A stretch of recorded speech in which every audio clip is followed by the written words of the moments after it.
energy, mental and physical vibrancy. It's something that everybody wants.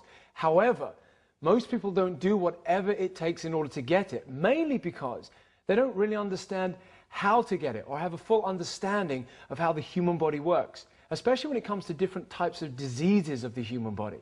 Now, this is a way that I've developed to explain health in a nutshell, or to be more specific, health in a goldfish bowl. Let me illustrate what I mean. Now listen, before I even start this, I just want to illustrate something to you that people often say to me, you're an alternative practitioner. I'm certainly not an alternative practitioner.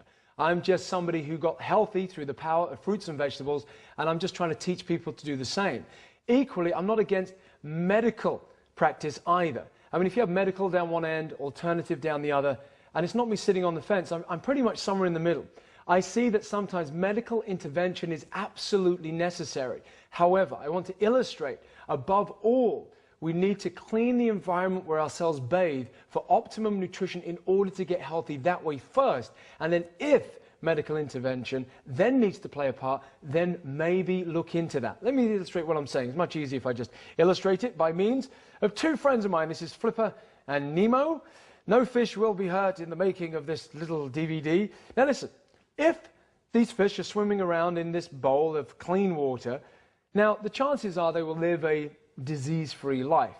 Now, if I were to get a load of rubbish and start to gradually pour it in, so for example, I'll add a little bit of caffeine, a little bit of white refined sugar, a little bit of toxic additives and chemicals, colorings, artificial flavorings, or I just burden this whole environment where the fish are living with a load of rubbish, well, you can see what happens. Now look, I know this is going to appear so obvious that it's a joke.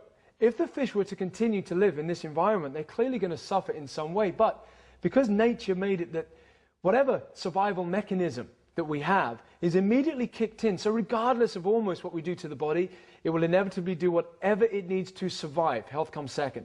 I know this personally, I used to smoke 40 to 60 cigarettes a day, eat nothing but junk food, and at one time in my life I was drinking 14 to 16 pints of lager a day. Still here, I still survived. But at what cost? And this is what we need to look at. The fish at some point may start to cough. The fish may get obese. The fish may get a skin condition, something that I suffered with personally, psoriasis from head to foot and eczema. I was also badly asthmatic. So the fish might not be able to breathe very well in this particular environment. Now, if the fish is coughing or can't breathe or whatever, what's the best way to treat the fish? Now, what do you do to help it out?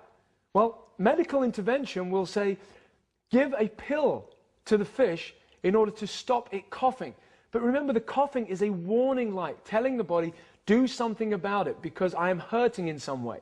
But if you override the warning light mechanism, inevitably what happens is that you continue, the body continues, the cells continue to be bathed in a load of muck, and the body does its best to keep cleaning and cleaning and cleaning. Now sometimes even with these drugs, they themselves help to pollute the system even more. Now, I think any rational thinking person watching, it's so obvious what you would do. This is why I believe there's only one disease, like Louis Pasteur. You know, you get the ear, nose and throat specialist, or heart specialist, or this specialist, when really the body works in uniformity. There's synergy going on. So look, if you were to clean the water, then obviously that would help the fish. But unfortunately, most people just try and treat the symptoms of what's going on instead of the cause. So listen, what we're getting into here is a whole healthy eating, but it's beyond that because you clean the environment where your cells bathe. And juicing is very powerful to do that because sometimes not only if you can't eat it, drink it, but sometimes our digestive system is literally packed in with a load of rubbish because we have 30 foot worth of intestinal tract. And sometimes, listen, I know a vegetarian who had a colonic irrigation where they put a pipe up your bottom and then try and suck out some of the rubbish, hadn't eaten meat for 10 years, and yet they found a piece of meat where they did the colonic irrigation. So some stuff can literally stay inside the digestive system and the colon for a very, very long time. So this is a way that we need to help the system out so that we can clean the environment and we can feel lighter. I mean, I hate to get graphic, but you know, sometimes people have literally been to the bathroom, as they say in the United States. They've been to the toilet and they come out and they go, oh, that was a weight off my mind. Because sometimes people say, well, that person's full of, and sometimes they literally are full of this stuff. because they haven't cleaned the environment where their cells bathe, and this stuff is stuck, and they're not having energy-rich foods. If you eat dead food, you're going to feel dead. If you eat alive food, you're going to feel alive. And that's where juicing comes in.